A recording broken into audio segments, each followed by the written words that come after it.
Today, April 11th, is World Parkinson's Day. Approximately 10 million people worldwide are living with Parkinson's. This day is meant to raise awareness about the progressive nervous system disorder and give people a view into what it's like living with the disease. Well, here to discuss the latest breakthroughs and talk about the diagnosis and treatment of Parkinson's is Dr. Ira Chang, a neurologist from Swedish Medical Center.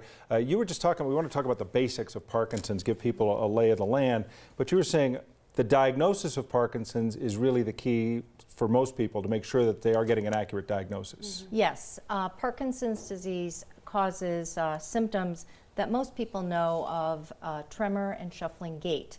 But there are also symptoms such as slowness of movement, stiffness of movement, and really much more recognized lately are cognitive dysfunctions, mood disorders, anxiety, sleep disturbances, and hallucinations.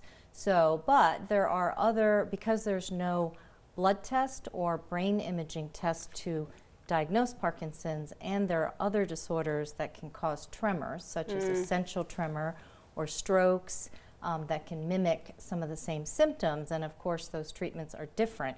It is important to make sure you have the right diagnosis so that you can get the right treatment. Well, we hear about Parkinson's a lot, right? A lot of famous actors have come out and say they have it, but for people who don't really know what it is, can you tell us a little bit?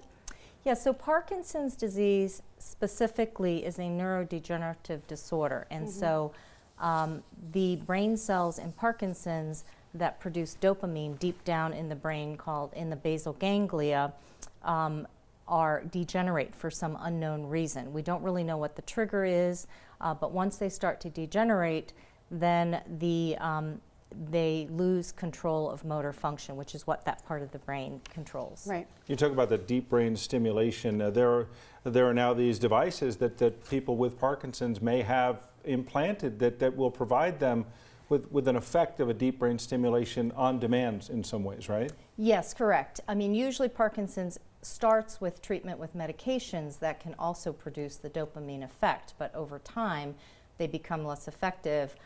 So they can have these small electrodes implanted deep down into the area of the brain where those brain cells have been lost, and by stimulating that area artificially, they can produce the effect that those brain cells should have had in the beginning and reduce the motor symptoms.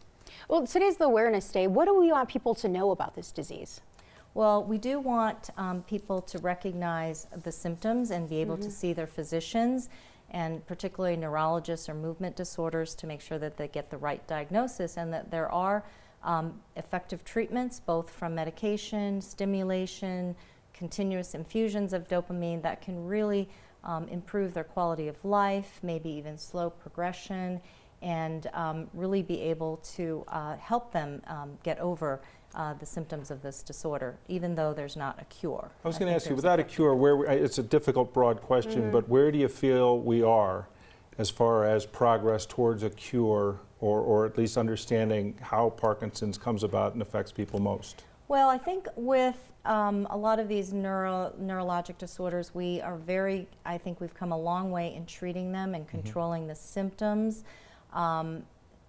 to the point where it doesn't really impact life mortality very much, and people can continue on. So maybe not fully curing it, they do require ongoing treatment, but they can live full lives.